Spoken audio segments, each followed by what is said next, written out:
दीन कहे धनवान सुखी, धनवान कहे सुख राजा को भारी। राजा कहे महाराज सुखी, महाराज कहे सुख इंद्र को भारी। इंद्र कहे ब्रह्मा जी सुखी, ब्रह्मा जी कहे सुख विष्णु को भारी। पर सोच समझ विद्वान कहे, हरि भजन बिना सब जीव दुखारी। लेकिन तुलसीदास जी कहते हैं पहलो सुख निरोगी काया, पहलो सुख निरोगी काया।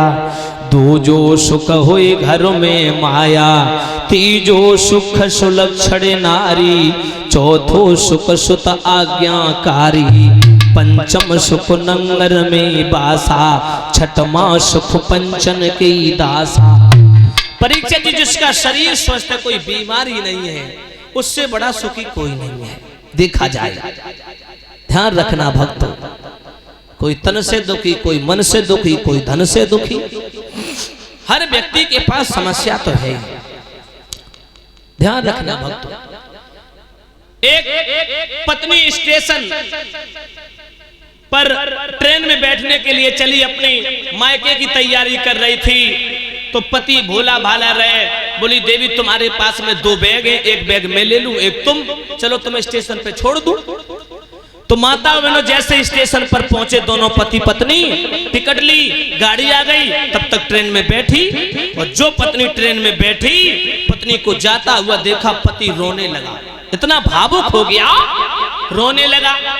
बाकी पास ही में एक और व्यक्ति खड़ो रहे, वो बाय देख के रोने लगो। बोले भैया काहे रोए रहे? बने पूछी तुम काहे रोए रहे? अब दोनों में आपस में बातचीत चलने लगी। जो सामने वाला व्यक्ति था वो बोला भैया क्यों रो रहे? बोले मेरी पत्नी मायके जा रही, हम तो इसलिए रो रहे। बोले हमारी पत्नी मायके से अगर वापस आ रही है, हम इसलिए रो रहे। अबे तो मेहताई बाप से पेट भर जात, तो जैसे ही भकभका देवी आई सोई खटिया खड़ी बिस्तरा गोल। तो हर व्यक्ति के पास समस्या है, ध्यान रखना। गरीब का बच्चा चाय के लिए रोता है, लेकिन बने कैसे घर में चीनी नहीं। वो अमीर को बच्चा चाय पी नहीं सकत, क्योंकि डॉक्टर ने शुगर बताई दी। तो हर व्यक्ति के पास समस्या है देवियों, समस्या। परीक्षा जी मैंने कहा भी था कि संसार में आकर के प्राणी सुख की कामना करे, यह संभव है, क्योंकि संसार का असली नाम ही है दुखालय। हाँ दुखालय हैं, तो दुखालय में सुख की कामना करना ये तो मूर्खता है। जीव फंसा हुआ है त्रिगुणी माया, ये मोह है संसार। मोह सकल व्याधि कर मूला, ये मोह के कारण जो दुख भोगता है प्राणी, केवल मोह। भाइयों सुखदेव जी समझा रहे परीक्षित, रानी एक दिन पवन रेखा आंखों में आंसू भर के बोली है महाराज, मैं ये सोच रही हूं कि हमारे तुम्हारे मर जाने के बाद राजकाज को कौन संभालेगा। आंगन सूना लगता है, और जिस घर में नन्हा सा बच्चा ना हो, वो आंगन सूना सूना लगता, आंगन की रौनक चली जाती है, शोभा चली जाती है। राजा कह लगे देवी पुत्र देना या ना देना देकर के छीन लेना, ये सब परम पिता परमात्मा के हाथ में है। हम तुम तो तुच्छ प्राणी है, भगवान चाहे तो कौरव पांडवों जैसी सेना तैयार कर दे।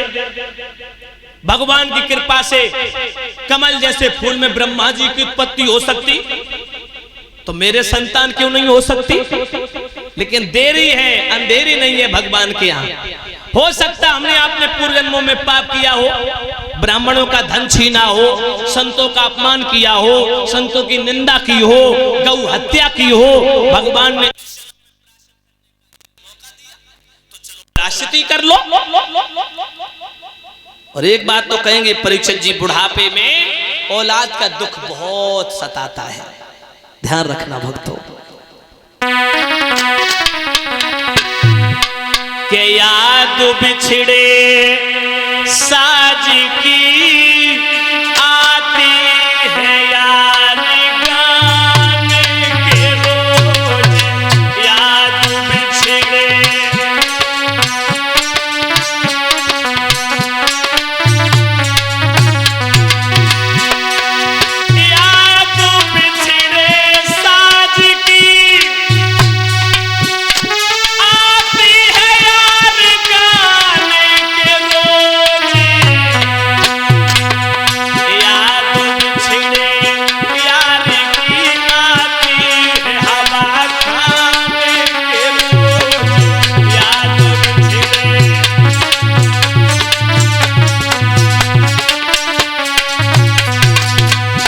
सत्येंद्र।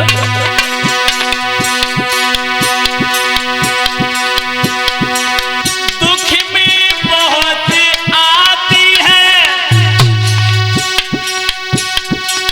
बिछड़ी हुई दुल्हन की याद, याद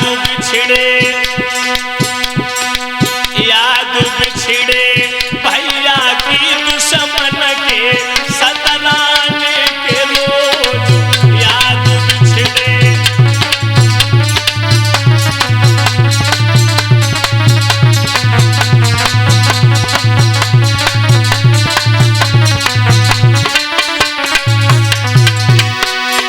परदेशों में आ जाते हैं बिछड़े हुए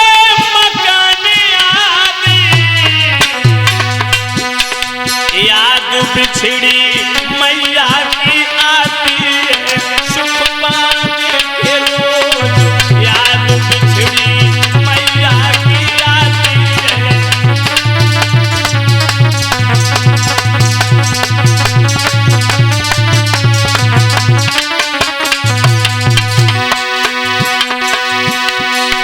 ध्यान रखना भक्तों, बुढ़ापे में औलाद की याद सत्येंद्र भैया झकझोर देती है।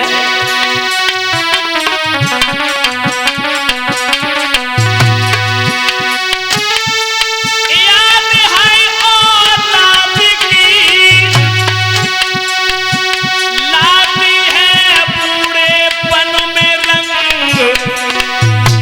सत्येंद्र मिट जाता है अपना रूप मिट जाने के रोज, मुकेश मिट जाता है अपना रूप मिट जाने के रोज, याद बिछड़े साज की आती है यार गाने के रोज।